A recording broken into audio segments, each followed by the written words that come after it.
Dans les restaurants chics des grands palaces parisiens, dans ces salles luxueuses où tout est réglé au millimètre près. C'est la dernière lubie des grands chefs étoilés comme Laurent André. Ok, tu vas me chercher les truffes, les tomates, les oignons, Nico, s'il te plaît. Merci. Ce jour-là, le cuisinier peaufine l'une de ses toutes dernières créations. Un plat qu'il aimerait bientôt mettre à sa carte. On prend notre viande et notre foie gras qu'on vient poser par-dessus. On prend de la truffe. Un hamburger au foie gras et à la truffe noire du Périgord. Une recette un peu riche mais terriblement palace. On est dans un burger, comme je dis, revisité à la française. Un burger qu'on a envie de manger, quoi. Le chef a même déjà trouvé le nom de son sandwich. Ce sera le burger Rossini. Voilà un vrai burger. Mais qu'est-il arrivé au hamburger qu'on a longtemps connu beaucoup moins sophistiqué? 2 tranches de pain toutes simples qu'on appelle un buns, un steak haché. Au départ, le hamburger, c'est ce sandwich populaire et bon marché que l'on mange avec les doigts, vite fait, dans un fast-food. Aujourd'hui, ce produit a dynamité les barrières de la restauration rapide pour devenir un plat consommé partout et sous toutes les formes.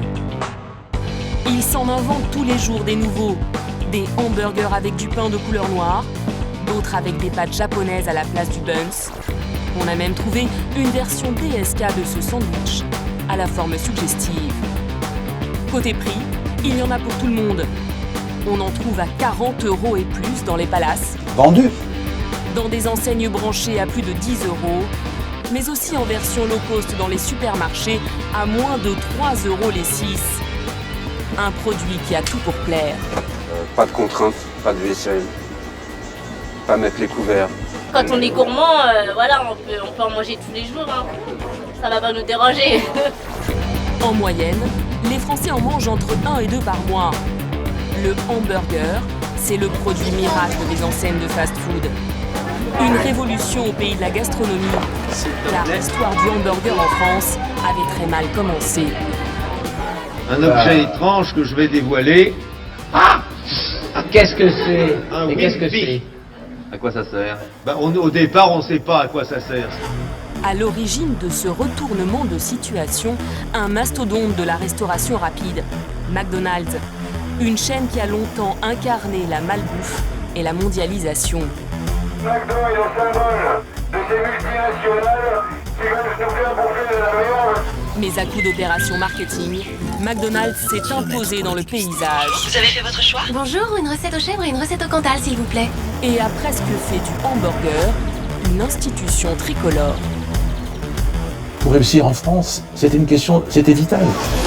Aujourd'hui, l'enseigne Logo Jaune vend près de 2 millions de hamburgers par jour dans notre pays et fait au passage la fortune de certains. Sur l'ensemble de mes restaurants, je fais 20 millions d'euros de chiffre d'affaires. Donc l'histoire est assez belle quand même. Nous avons poussé les portes de cette multinationale de hamburgers en France, mais aussi aux États-Unis pour comprendre comment cette entreprise a imposé son sandwich rond au pays de l'entre-deux de frites.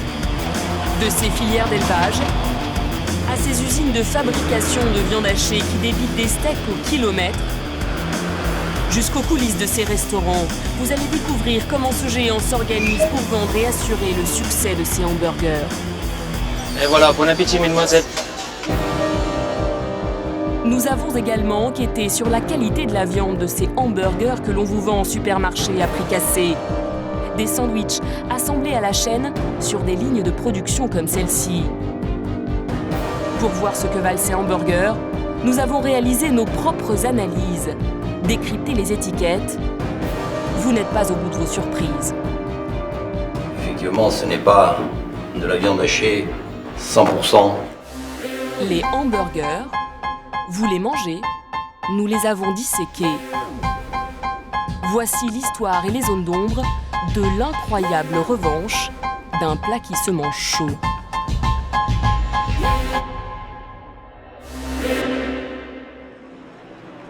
Parfois, c'est à se demander si le burger n'est pas devenu une rockstar.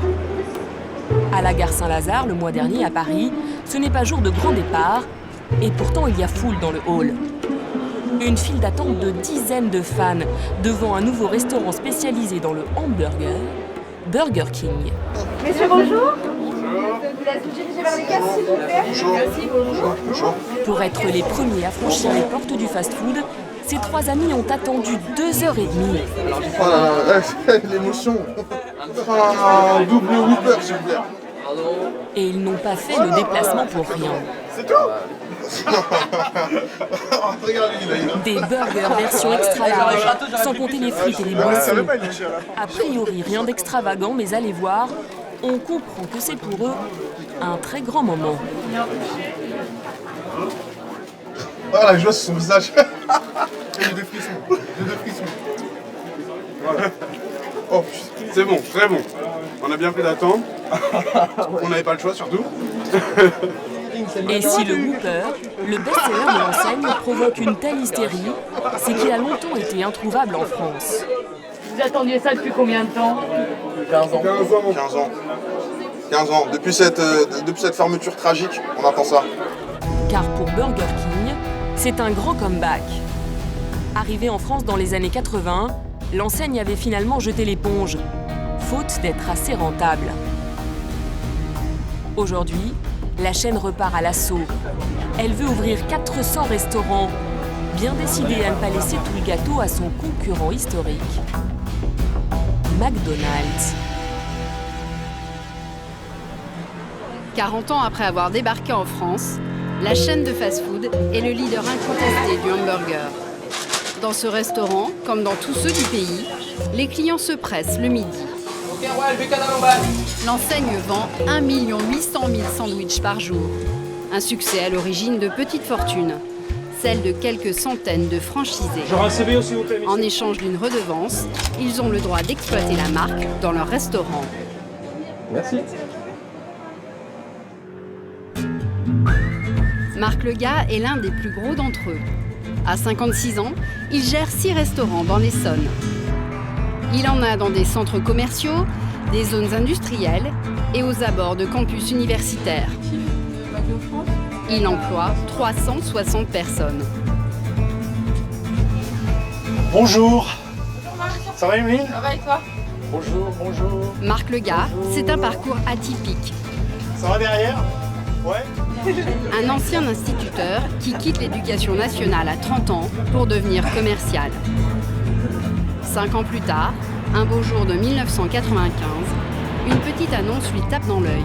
McDo recrute des franchisés. Alors je suis rentré à la maison, j'en ai parlé à mon épouse à l'époque, et puis qui m'a dit bah, tu vas pas quand même aller vendre des frites alors que tu as une carrière toute tracée. Et puis l'aventure m'a bien tenté, je ne l'ai pas trop écouté et j'ai suivi le cursus de recrutement McDonald's. Et Marc a bien fait de tenir tête à son épouse, car son affaire tourne très bien.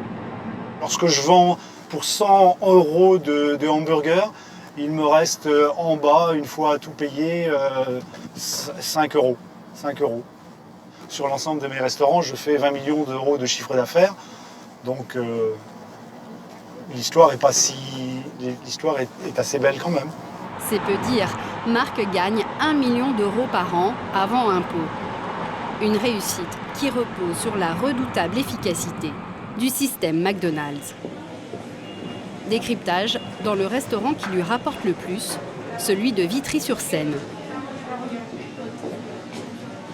Ça va? Ça va? Ça va, Karine? Ça va?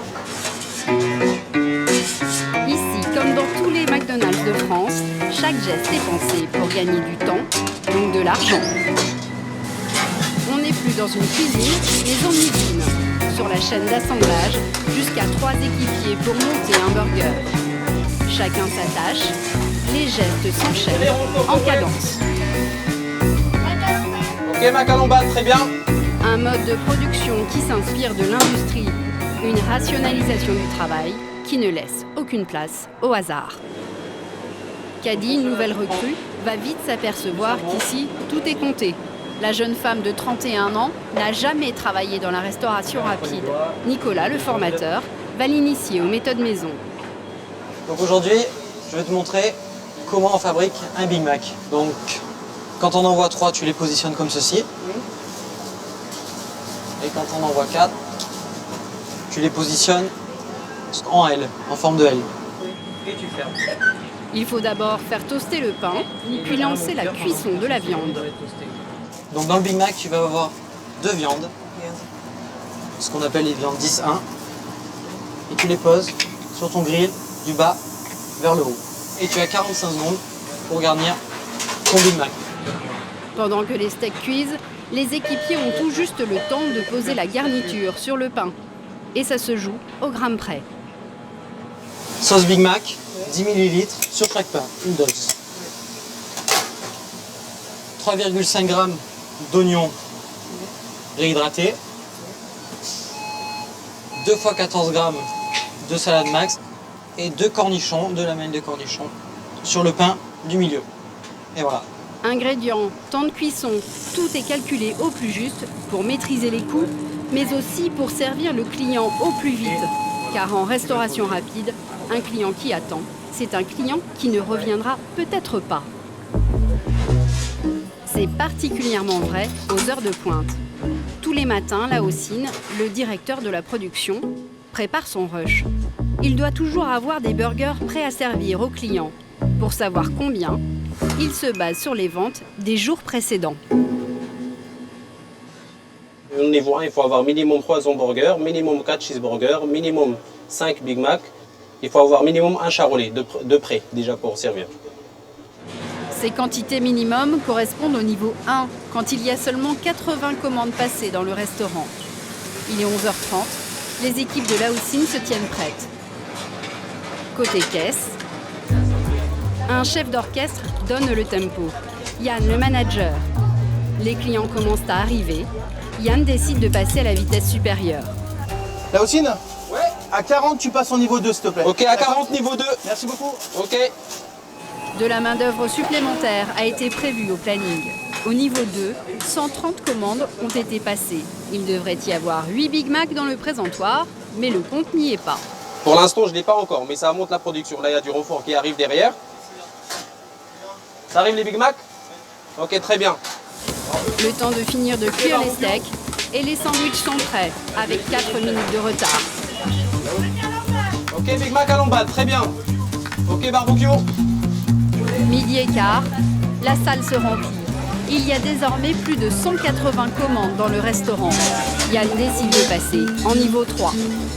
De nouveaux équipiers prennent leur service. Il va falloir au moins 10 Big Mac d'avance dans le présentoir. Mais attention à ne pas s'emballer. Là aussi, il ne doit pas lancer trop de burgers non plus. Son but, éviter les pertes. Le sandwich, il a une durée limitée de 10 minutes dans le bin. Après les 10 minutes, il ne correspond plus aux critères Golden Soldar McDonald's. Et qu'est-ce que vous faites alors? On le jette. 1% du chiffre d'affaires partirait ainsi à la poubelle. Derrière le comptoir, Yann suit les ventes de très près. Il édite les relevés de caisse quart d'heure après quart d'heure. Donc on attendait 31 transactions et là on est à 40 pour un 1015. Ouais, donc c'est qu'on est au-dessus des prévisions. Voilà, c'est ça. C'est plutôt bon signe ça. C'est plutôt bon signe, oui, c'est ce qu'on prévoyait, oui. Une mécanique bien huilée, appliquée dans les 1300 fast-food de l'enseigne.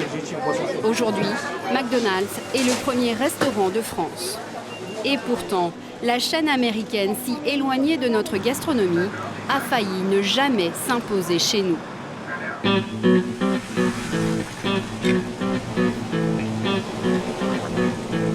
Au bord du lac Michigan, Chicago, la 3e ville des États-Unis. C'est le cœur de l'empire McDonald's. La success story des fast-foods au logo rouge et or a pris son envol ici. Étendard de cette réussite, ce point de vente ouvert pour les 50 ans de l'enseigne. Avec ses 2000 mètres carrés, il est 4 fois plus grand qu'un restaurant français. Le siège de la société, lui, est beaucoup plus discret. Il faut rouler pendant 50 km pour le découvrir, tapi dans la forêt. Il ressemble à un campus, avec ses bâtiments administratifs, son hôtel pour héberger les cadres de passage et son université du hamburger. À l'intérieur, pas de logo tape à l'œil, seulement quelques indices qui rappellent qu'on est ici, chez le roi du hamburger. Un peu narcissique, la multinationale a ouvert un musée pour raconter sa fabuleuse histoire. Une épopée qui remonte aux années 40, quand deux frères, les McDonald's, ouvrent leur premier restaurant en Californie. Tout en haut, c'est le premier restaurant des frères McDonald's avec ses serveuses en 1940. Ici, c'est Dick et Maurice McDonald. Ils n'avaient pas fait d'études, mais ils savaient très bien ce que voulaient les clients. Ils ont changé les habitudes. Les gens ne s'asseyaient plus dans leur restaurant. Ils mangeaient dans la voiture ou emportaient leur repas à la maison. C'était donc une révolution ? Absolument. Les affaires des deux frères décollent aussitôt. Ils ouvrent une vingtaine de restaurants. Pourtant, ils n'inventent pas le hamburger. Il existe aux États-Unis depuis les années 20. Son nom vient du steak haché qui a été inventé à Hambourg, en Allemagne. Les Américains ont l'idée de le glisser entre deux tranches de pain, comme ils le faisaient déjà pour les hot dogs. Ce que les frères McDonald's vont révolutionner, c'est la façon de produire et de vendre le hamburger.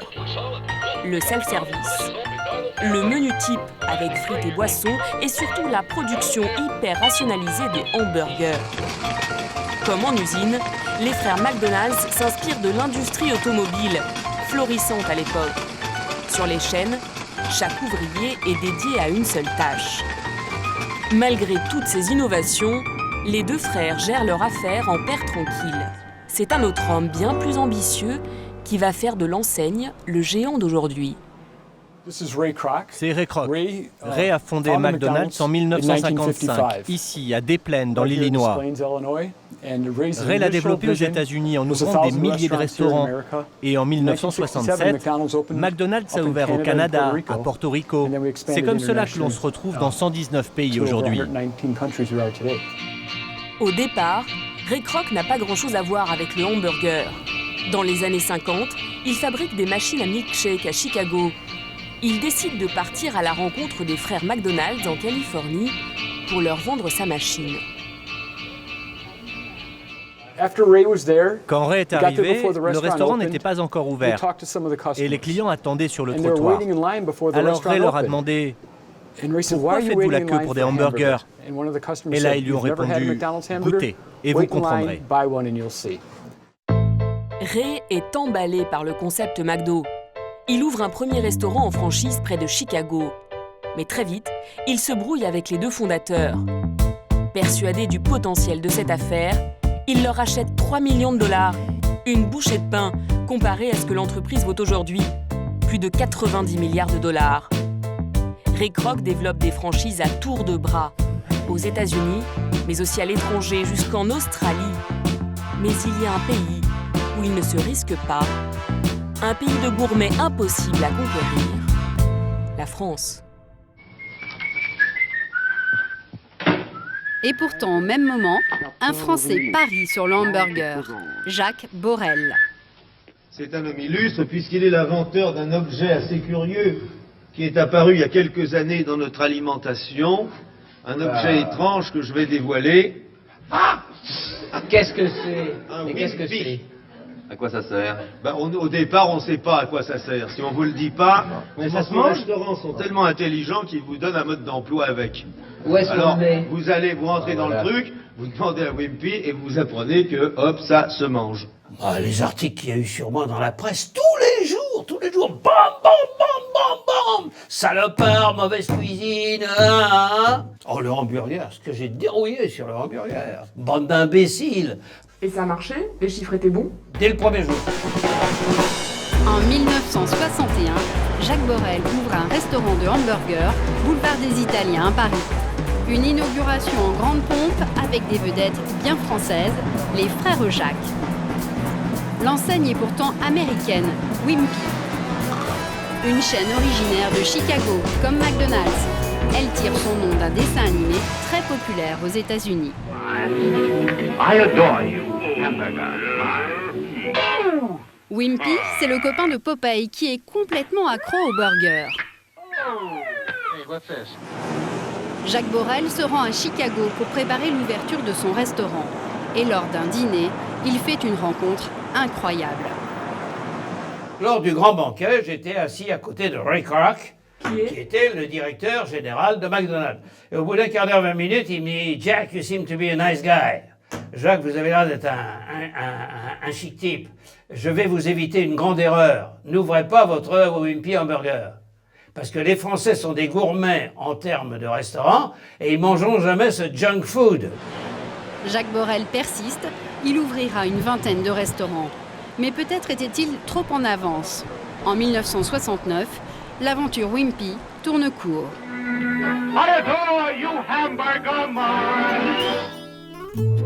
Malgré cet échec, 3 ans plus tard, Ray Kroc estime que la France est mûre. L'heure est enfin arrivée de convertir les gastronomes au hamburger. McDonald's ouvre une centaine de restaurants dans les années 70-80. Les recettes sont importées telles quelles des États-Unis. Les hamburgers, avec leur goût sucré-salé, séduisent les jeunes. C'est vite fait, c'est bon. C'est pas cher. C'est pas cher, c'est bon pour les jeunes, ouais. Mais la greffe fast-food a du mal à prendre chez les plus âgés. Manger vite, pourquoi manger vite? C'est comme si on disait, bon, on va écouter une symphonie de Mozart, mais faites-la passer vite, hein, en accéléré.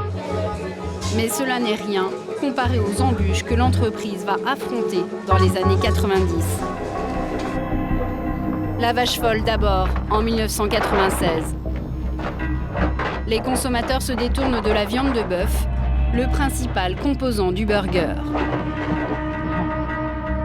En 99, autre coup de massue, le démontage du McDo de Millau par José Bové, le militant altermondialiste.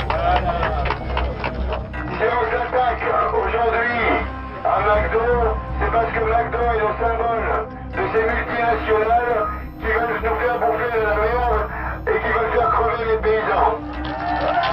À cela s'ajoutent des attaques sur la nutrition et sur les emplois à temps partiel mal payés. Au siège de McDonald's, on comprend qu'il y a péril en la demeure. À l'époque, Jean-Pierre Petit gère l'image de l'entreprise. Il en est aujourd'hui son PDG.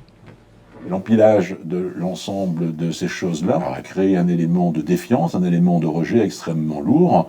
Donc on voit bien que McDonald's en France a dû créer, sur la base du modèle, a dû l'habiller à sa manière, parce que pour réussir en France, c'était une question, c'était vital.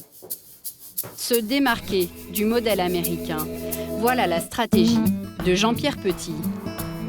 Fini le rouge criard sur le logo. L'enseigne passe au vert pour se fondre dans le paysage. Fini la déco un peu cheap. Certains restaurants ressemblent carrément à des bars lounge. La marque donne aussi des gages sur la nutrition en introduisant de l'eau et des salades. Mais surtout, il s'attaque aux sacro-saintes recettes des hamburgers. Il les francise. Exemple avec le McDeluxe. À la place de la sauce sucrée-salée, de la moutarde à l'ancienne. La recette remporte un succès phénoménal. C'est aujourd'hui le 3e hamburger le plus vendu en France. Au début, au siège de Chicago, on regarde l'initiative française avec de grands yeux ébahis. Jusqu'alors, personne au monde n'avait osé remettre en cause le modèle américain. Chris Yang, aujourd'hui directeur de l'innovation des produits, s'en souvient encore. Comment ça va les gars? Bien, vous? Thanks. Merci. Chris est le gardien du goût maison. Sa préoccupation à l'époque, que la France respecte bien l'ADN de la marque. Ce qui était intéressant, c'est que l'équipe française a pris un risque. Ils ont écouté les consommateurs et ils nous ont dit, vous savez quoi, il faut qu'on évolue, qu'on s'adapte en lançant ce produit. On était très surpris mais en même temps curieux de voir ce qui allait se passer. Chris prend alors un vol pour Paris. Avant de donner son feu vert, il a voulu tester lui-même la recette française. Une chose qui m'a frappé en arrivant en France, c'est que quand vous mangez un steak, vous mettez de la moutarde sur le bord de votre assiette. Et ce qui m'a surpris, c'est que ce n'était pas de la moutarde normale comme ici, mais de la moutarde de Dijon, qui relève le goût du bœuf. Et quand je mange un Mac de luxe, je retrouve ce goût. La stratégie de francisation a payé. Aujourd'hui, l'Hexagone est le pays qui rapporte le plus d'argent, juste derrière les États-Unis. Et pour attirer dans ses restaurants les 2 millions de consommateurs quotidiens, McDonald's est contraint d'inventer sans cesse de nouveaux produits. Ici, au QG français de l'entreprise, dans les Yvelines, c'est un peu comme dans la mode. À l'image des Zara ou H&M, on renouvelle constamment la collection de burgers. Aucun ne sort sans l'aval de Xavier Royot, le vice-président marketing. Il va goûter un nouveau hamburger, bientôt lancé en édition limitée. On a 2 recettes à te faire déguster. Donc l'objectif, c'est d'en choisir une parmi les 2. Et on est sur un lancement le 11 mars, sur une durée de 6 semaines. Super. Juste derrière la salle de dégustation, une vraie cuisine, comme en restaurant. Elle sert uniquement à élaborer les prototypes de burgers. Au fourneau, Charlotte et Pascal, 2 employés du service recherche et développement. La nouvelle recette, un sandwich avec des oignons rouges en rondelles et du cheddar fumé au poivre concassé. Sur la sauce, elles hésitent encore. C'est à Xavier de trancher. Notre première recette, steakhouse avec sauce classique. Et la deuxième, steakhouse avec sauce Worcester. Allez, ok, c'est parti. La dégustation débute par le hamburger sauce classique. Une sauce au goût fumé, spécialement créée pour ce sandwich. C'est beaucoup mieux que pas mal ça. C'est super bon. Ce qu'il y a de bien, c'est que l'oignon, tu le sens non seulement dans l'organo, mais tu le sens aussi dans le croquant. C'est-à-dire que tu as l'oignon, la tomate, la salade, c'est ce que tu décrivais au début, que je trouve super intéressant en attaque. Puis après, il y a une sauce qui fait bien la différence. Donc ça, c'est top hein, pour moi. On en a un peu soupir. Autour du candidat suivant. C'est bien. La sauce, celle-là, Sophie, c'est... Alors ça, c'est la sauce Worcester. D'accord. Une sauce aigre-douce, plus relevée. C'est pas mal celui-là. Ouais, super intéressant ça. C'est vraiment bon. Et pour être sûr de ne pas se tromper, ils ont aussi fait tester les 2 burgers auprès de 150 consommateurs. Si on doit faire un choix, le test tente à nous dire qu'on est un peu plus sur le classique que sur le Worcester. Moi je pense qu'il faut plutôt, comme Sandrine le disait, lancer le classique, qui est plus une valeur sûre, un peu plus consensuelle et qui fonctionne très bien. Et en fonction des résultats, on verra dans les prochains mois. On peut jouer l'autre, éventuellement en variation. Plus tard, créer une espèce de licence. D'accord. Attendez, voilà. Xavier espère en écouler 15 millions pendant les 6 semaines. Et dans ce sandwich, comme dans tous les autres, l'ingrédient essentiel, cela reste bien sûr le steak haché. On ne le sait pas toujours, mais pour le préparer, McDonald's, comme tous les autres bouchers, ne choisit pas les meilleurs morceaux de viande. C'est ce que nous allons apprendre avec Denis Sibyl. Dans sa ferme de Moselle, cet agriculteur élève des bœufs pour le compte de l'entreprise américaine. Il leur livre une vingtaine de bêtes chaque année. Les contrats McDo, c'est les bœufs. Voilà. Alors ils sont où? Alors ça, c'est le lot qui partira, je pense que ça partira au mois d'avril. Les bêtes doivent peser 320 kg pour partir à l'abattoir. C'est la seule contrainte imposée par l'enseigne. Pour ce qui est de la race de la bête, pas besoin que ce soit les meilleurs et les plus chers, comme les charolaises, les limousines ou les salers. Denis Sibyl élève des Holstein, une race laitière idéale pour produire du steak haché. On est sur du Holstein, c'est pas fait fondamentalement pour faire de la viande, hein. C'est des animaux qui sont faits pour produire du lait. Mais ceci dit, occasionnellement, ça fait aussi de la viande. Et à la différence d'un charolais ou d'un limousin, c'est qu'à proportion, on a plus de poitrine et d'avant qui sont les morceaux que McDo cherche pour faire le steak haché, comme tous les steaks hachés, et moins derrière, filet, faux filet, entrecôte et tous les morceaux nobles. Voilà. Car sur une bête, tous les morceaux ne se valent pas. À l'arrière se trouvent les pièces les plus tendres et donc les plus chères, comme le filet ou le rump steak. Les morceaux de l'avant, eux, sont durs. C'est le cas du collier, du plat de côte ou encore de la poitrine. Des bas morceaux moins chers, autrefois cuisinés en pot-au-feu, ils servent aujourd'hui à faire du steak haché. Bref, le succès du hamburger est une aubaine pour les éleveurs. La viande de McDonald's est transformée dans cette usine, près d'Orléans. C'est la plus grande unité de production de steak haché de France.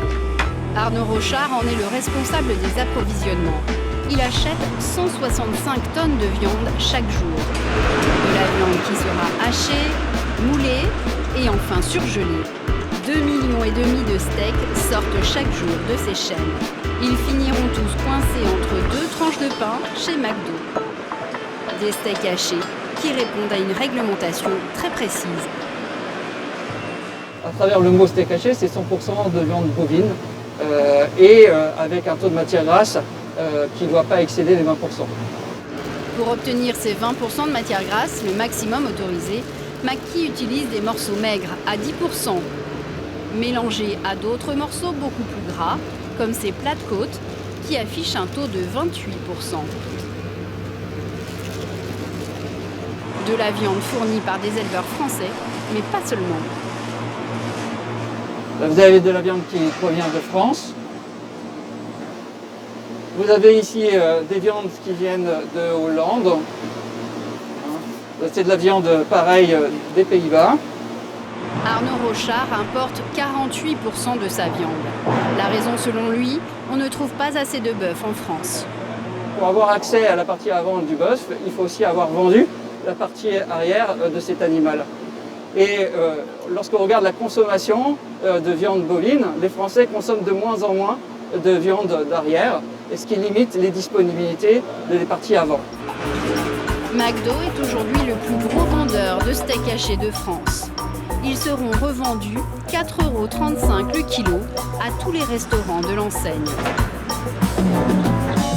Un fast-food comme celui de Vitry-sur-Seine est ravitaillé 3 fois par semaine. Il écoule à lui seul 2000 steaks par jour. Mais ces derniers temps, les équipes de marque veillent à bien calibrer leurs commandes. L'année 2013 a été difficile. Le chiffre d'affaires n'a progressé que de 2%. Salut les gars. Bonjour. Comment ça va? Bien. Vous allez bien? Ouais. Comment ça a été? C'est bien passé. Jusqu'ici, le restaurant avait résisté à la crise. Mais aujourd'hui, les clients surveillent leur porte-monnaie, surtout les jeunes, le cœur de cible de l'enseigne. Ce midi-là, les ventes sont même en dessous des prévisions. On est très en dessous ou pas? De midi à 13, 3110 € au lieu de 3005. Et de 13 à 14, 2717 au lieu de 2774. Où est-ce qu'ils étaient tes clients? Je pense au centre commercial. Centre commercial? Sûrement Créteil Soleil. Bon. Eh ben écoute, on fera ça aujourd'hui. Hein. Les menus deviennent trop chers pour la clientèle modeste. Comptez 6,70 € minimum. Alors pour la faire revenir, la chaîne a lancé un produit anti-crise. Une formule à moins de 5 €, avec un sandwich et une boisson. Mais à ce prix-là, les frites ont disparu du plateau. C'est un produit pour des jeunes qui passent et qui n'ont pas forcément beaucoup des grands moyens pour prendre des grands menus ou pour les petites faims. Donc c'est un produit nécessaire à notre gamme. C'est vrai que c'est pas le gros de nos ventes, mais c'est un produit nécessaire. Plus que sur ce menu entrée de gamme, Marc mise surtout sur les techniques de vente pour booster son chiffre d'affaires. Son secret, détourner les clients du comptoir pour faire flamber le prix du plateau. Le plateau moyen au drive, il est de 13,96 €. 13,96 €, donc voilà. Presque 14 € au drive. 14 € au drive. Alors au comptoir, on est à 12,73 €. 12,73 €. Et aux bornes, on est à 17,10 €. Et aux bornes, 17,10 €. Ah oui, donc c'est aux bornes que les gens consomment le plus. Ouais. Marc a acheté 6 machines pour son restaurant. Un investissement vite rentabilisé. Une commande passée sur une borne rapporte 34% de plus qu'au comptoir, car ces machines poussent à la consommation. Je choisis mon menu best-of, je prends Big Mac. Marc a choisi un menu normal, mais la borne lui propose quand même un menu maxi, facturé 60 centimes de plus. On me propose un produit en plus, une boisson chaude. Comme il fait froid, je prends un petit expresso. Je choisis de me le faire remettre à la fin de mon repas. Et puis, il me propose encore quelques produits au cas où j'ai une petite faim. Et ça continue avec les desserts. Quand on choisit une glace, la borne propose un supplément nappage à 20 centimes et même un supplément extra à 15 centimes. Une force de proposition redoutable. Je suis libre d'accepter ou pas, mais la machine le fait systématiquement, à contrario de l'humain qui, lui, peut ne pas y penser à certains moments. Mais ces techniques marketing ne suffisent pas pour faire face à la crise. Même si l'activité de McDonald's en France marque un peu le pas, la chaîne de fast-food prévoit malgré tout d'ouvrir une quarantaine de restaurants cette année. Ça va votre mener, bon appétit, bonne journée. Au revoir.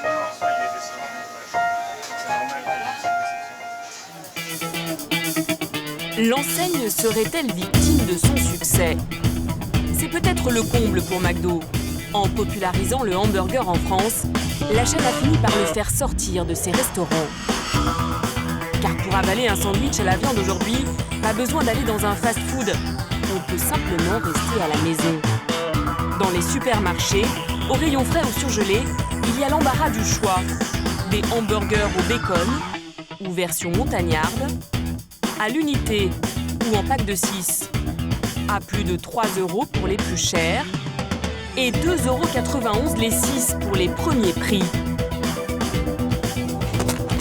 Une offre qui attire toujours plus de clients. On prend les frites en boîte.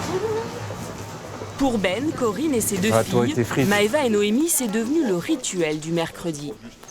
Prends du coca, non? Ouais, allez. Toutes les semaines, quand ils vont faire leurs courses au supermarché, il y a un arrêt obligatoire pour tout le monde. Nono, prends les burgers. Le rayon des burgers surgelés. La petite tribu en raffole, surtout Ben, le plus accro. C'est ceux-là qu'on avait pris la dernière fois, non? Je m'en rappelle plus. Sinon, il y a ceux-là, d'habitude. Ce qui lui plaît le plus dans ce plat, c'est d'abord son côté rapide et pratique. Pas de contraintes, pas de vaisselle, pas mettre les couverts. Généralement, on se fait ça le mercredi avec les petites. Et moi, personnellement, toute la semaine. Car il y a un autre argument auquel il est très sensible. Le prix de ces sandwichs à réchauffer. À moins de 3 € les 6, ça lui revient à 50 centimes à peine le cheeseburger. C'est moins cher que McDo ou que Quick, tout simplement. Et une fois à la maison, c'est vite vu. Il suffit de déballer les sandwichs. Les faire réchauffer 1 minute 30 chacun au micro-ondes. Et le tour est joué. Nono, Coco, les premiers sont arrivés. Et puis surtout, une fois à table, personne ne râle. Ben savoure religieusement. Maëva et Noémie n'en laissent jamais une miette. Il n'y a que Corinne pour nuancer un peu le tableau. C'est pas tout le temps comme ça, c'est vraiment les plats comme ça, c'était le mercredi, le dimanche, parce que moi je travaille. Des fois le week-end, parce que bon, faut faire plaisir aux enfants aussi, ils aiment bien, quoi qu'on dise, ils aiment bien manger ça, donc on peut pas non plus passer à côté. Tout le monde en reprend un? Ouais. Bon bah, deuxième tournée, je suis parti. Et même avec une deuxième tournée, la note est digeste. Moins d'1 € par personne en burger. Mais produire des sandwichs à des prix aussi bas, comment est-ce possible? Qu'y a-t-il dans la viande hachée que l'on trouve à l'intérieur? Nous avons sollicité tous les fabricants français de hamburgers vendus en grande surface. Aucun n'a bien voulu nous ouvrir ses portes. Alors, nous avons fait notre marché. Sélectionné 10 hamburgers de marques différentes que nous avons soumis à un spécialiste. René Laporte est un expert consultant dans le commerce et l'industrie de la viande. Vous n'aurez pas faim ce soir? Pour lui, c'est très simple. Si les prix de ces produits sont si bas, c'est que la viande que l'on y trouve n'en est pas vraiment. C'est une préparation de viande hachée. Donc une préparation de viande hachée, c'est de la viande plus souvent un complément de protéines végétales et en général des protéines de soja. La viande de bœuf, c'est 80% et les protéines de soja, 18-19%. Dans les steaks de leur hamburger, les fabricants ajoutent systématiquement du soja. Une plante dont les graines, une fois transformées en miettes comme celle-ci, se mélangent facilement à la viande hachée. Sans goût, riche en protéines, le soja a surtout l'énorme avantage d'être beaucoup moins cher que la viande. Un fabricant de steak haché, sa matière première en viande bovine, ça va être entre 4 et 6 euros le kilo. Et les protéines de soja, ça va être entre 2 et 4 euros le kilo. Donc on est dans le rapport de 1 à 2. Voilà, entre autres, comment les industriels parviennent à proposer des burgers à prix cassé. Mais les fabricants jouent-ils aussi parfois sur la qualité de la viande? Alors celui-ci, parmi ces produits, il y en a un qui se détache. Là, il n'y a pas de protéines végétales rajoutées. Voilà. C'est que de la viande, 99%. À la différence des autres, dans ce hamburger Very Best de la marque Charal, il n'y a que de la viande. À quoi ressemble un burger sans la meilleure des viandes? Dans ses publicités, la marque qui les fabrique se vante d'ailleurs de faire mieux que ses concurrents. Nous sélectionnons une viande de qualité 100% française pour nos burgers. Des burgers vendus près de 4 euros. À ce prix-là, quelle viande mangeons-nous exactement? Le steak de ce burger et ceux de tous les autres que nous avons achetés, nous les avons fait analyser par un laboratoire indépendant et les résultats nous ont surpris. Le burger le plus riche en viande est le plus gras de tous. Avec un taux de matière grasse de plus de 23%, il est surtout au-dessus des 20% maximum autorisés pour des steaks hachés. Et ce n'est pas tout. Nous avons aussi testé ce qu'on appelle le rapport collagène sur protide, un terme technique qui permet simplement de savoir si on met les meilleurs morceaux de viande pour faire du steak. Plus ce taux est élevé, plus il y a dans la viande des morceaux blancs et caoutchouteux, comme cela. Des tendons, des ligaments, des parties moins nobles et moins chères que le reste. Dans la viande de notre hamburger haut de gamme, ce taux atteint presque 20%. Alors que dans un steak haché, il ne doit jamais dépasser les 15. Si ces taux sont élevés, et même si l'enseigne les conteste, c'est qu'il ne s'agit pas de steak haché, mais de préparation à base de viande hachée, et la réglementation n'est pas du tout la même. On est dans un produit qui est considéré comme un autre produit par rapport à la viande. Par contre, si j'avais sorti le morceau de viande qui est là, je vous le vends, ensuite vous allez acheter votre pain chez le boulanger et puis votre fromage chez le fromager, et vous faites à la maison, vous, votre burger. À ce moment-là, la viande aurait dû respecter les règles, c'est-à-dire inférieure à 20% de matière grasse et inférieure à 15% de C sur P, collagène sur protéines. Une astuce tout à fait légale donc, mais dont le consommateur est rarement conscient. Alors que les industriels cherchent à produire toujours moins cher et à casser les prix, d'autres ont fait le pari inverse.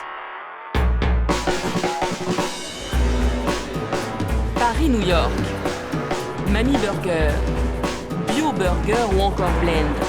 Ces nouveaux restaurants misent sur ce qu'ils appellent le hamburger gourmet. Parmi eux, il y a un petit roi du marketing, Big Fernand. Une enseigne 100% burger qui ne désenquille pas et qui a déjà ouvert 3 restaurants. Rare, medium rare, well done. Okay, you choose. Okay, it's not McDonald's here. It's Big Fernand. Okay, remember. Steve Burgraff est bien placé pour vanter les mérites de l'enseigne. C'est lui qui a l'idée de créer Big Fernand il y a 3 ans avec 2 amis. Une idée qui a coulé de source pour cet homme de 40 ans élevé au Big Mac. On était des clients affamés au déjeuner, au dîner, donc à se nourrir. On aimait bien se nourrir d'hamburgers à l'époque et en fait on ne trouvait pas ce qu'on voulait. C'est-à-dire qu'en fait, on voulait et manger rapidement et que ça soit très qualitatif. Bonjour, bonjour messieurs, dames. Mais comme ils ne sont pas les seuls sur le créneau, les trois copains vont avoir une idée pour se démarquer. Jouer à fond la carte franchouillarde. Attention, ce sont des hamburgers ici, mademoiselle, ce ne sont pas des hamburgers. Ah non, bon, On ne fait pas de hamburgers si ce sont les hamburgers. c'est l'habitude. Oubliez les origines américaines du sandwich. Sur le menu, les hamburgers deviennent des hamburgers. Et ils s'appellent Bartholomé, Philibert, Victor ou Alphonse. Un Bartos senior, les gars. Pour les employés, on passe de l'uniforme un peu triste des chaînes américaines au look bobo. Chemise à carreaux, tablier à l'ancienne et casquette de titi parisien. Eh Bartholomé Senior avec la première bière de la journée, oh, bravo. Bravo. Même si le client doit se sentir chez lui, le restaurant s'inspire largement des recettes des frères McDonald's. Ici, pas de service à table. On fait la queue pour commander et il faut porter son plateau. Pas de couvert ni d'assiette pour manger. Et côté déco, c'est minimaliste. Dans la cuisine, en plein milieu du restaurant, c'est toujours comme à l'usine. Chaque employé se consacre à une seule tâche. La cuisson des viandes, l'assemblage des burgers ou encore la préparation des plateaux. L'objectif, le meilleur rendement possible. À bientôt, gros bisous, messieurs, dames, ça a été. Mais avec des prix qui n'ont rien à voir avec ceux des grandes chaînes américaines. Pour un hamburger, un hamburger, il faut compter 11 € minimum. Et cela, sans les frites ni la boisson. C'est au moins 2 fois plus cher qu'un fast-food, mais ça passe quand même. C'est vrai que c'est cher pour 2 hamburgers, 44 €, mais bon, faut pas se mentir, il y a du goût. Il y a du goût. Le prix est raisonnable, on va dire, pour ce que c'est. Des clients prêts à payer le prix fort pour un hamburger. Pour Steve, c'est une formule très rentable, malgré des coûts élevés en matières premières. Pour s'en rendre compte, il suffit de se réveiller à l'aube, à l'heure de la première livraison de la journée. Ça va bien? Comme tous les matins, le boucher de l'enseigne vient livrer les steaks de viande hachée qui seront cuisinés dans la journée. Ici, pas de steak congelé, mais de la viande fraîche, immédiatement stockée en chambre froide. Et que Steve paye en moyenne 2 fois plus cher que les industriels. Donc là, on a notre mélange qui est fait spécialement pour nous, donc notre bœuf. Le kilo de bœuf, donc qui est de la race à viande. Vous pourrez prendre des fourchettes, parce que les cours varient. Vous allez prendre entre 7,50 €, 8 € et 10 € en fait. Des steaks plus chers, car faits à partir de race à viande. Pour justifier ces prix, Steve joue à 100% la carte du frais, même pour les frites. Elles sont cuisinées au jour le jour avec des pommes de terre grillées le matin même, puis épluchées et coupées dans cette grosse machine. Les sauces aussi sont faites sur place. Et le pain livré juste avant le service du déjeuner par une boulangerie spécialement rachetée par le patron. Donc ça, c'est des pains, on peut regarder, qui arrivent directement dans notre boulangerie. Vous voyez, c'est des buns qui ont été faits ce matin. Donc chez nous, c'est du buns frais avec notre propre recette. Résultat, la matière première ici représente 30% du prix d'un burger. C'est 2 fois plus que dans un fast-food traditionnel. Un coût plus élevé, mais qui n'empêche pas le restaurant d'être hyper rentable. À l'heure des comptes, comme ce jour-là, à la fin du service de midi, il n'y a jamais de mauvaise surprise. 2390. C'est un jour de semaine, c'est un mercredi, c'est correct, c'est tout. Steve fait le modeste, mais les affaires vont bien. Ce restaurant fait environ 2 millions de chiffres d'affaires par an, un record vu sa petite surface. Compte tenu de la taille du restaurant, c'est vrai que 2 millions d'euros de chiffre quand vous savez qu'il y a 55 mètres carrés ici de surface commerciale, oui c'est beaucoup, c'est plus rentable au mètre carré, enfin ça génère plus de chiffre d'affaires au mètre carré qu'un McDo. Des burgers vendus plus cher et un débit impressionnant. C'est la clé du succès de Steve. Il a d'ailleurs prévu d'ouvrir une 50aine de restaurants d'ici 3 ans. Et même d'exporter son hamburger au pays qui a inventé le hamburger. New York, une ville où la culture du burger atteint des sommets. Ici, le sandwich rond est une institution. réputation. Et pas seulement le Big Mac. Bien avant la France, les Américains se sont lancés dans le burger gourmet. Avec des chaînes comme Shake Shack, Steak and Shake ou Five Guys, l'un des restaurants les plus populaires en ce moment. Des produits frais, des burgers cuisinés sous vos yeux et une cuisson à la demande. Ça ne vous rappelle rien. C'est devant l'une de ces enseignes à la mode que l'on a retrouvé Steve. À chaque fois qu'il vient à New York, il teste toujours un nouveau burger. Alors c'est comment? Plutôt pas mal. La viande est bien saisie. Il y a un petit côté croustillant dedans. Mais en général, il trouve quand même toujours à redire. J'ai une manière de servir qui est un petit peu longue. Hein. On a mis environ 15 minutes pour se faire servir. C'est un petit peu long. Et je pense qu'en termes de qualité, on a un chouïa au-dessus. Voilà, ça manque un petit peu de goût aussi. Mais c'est pas mal. C'est pas mal. Avec son hamburger, le Français est persuadé de faire un carton ici. C'est son 3e voyage depuis l'été dernier. Et il vient peut-être de trouver le lieu idéal pour son futur restaurant.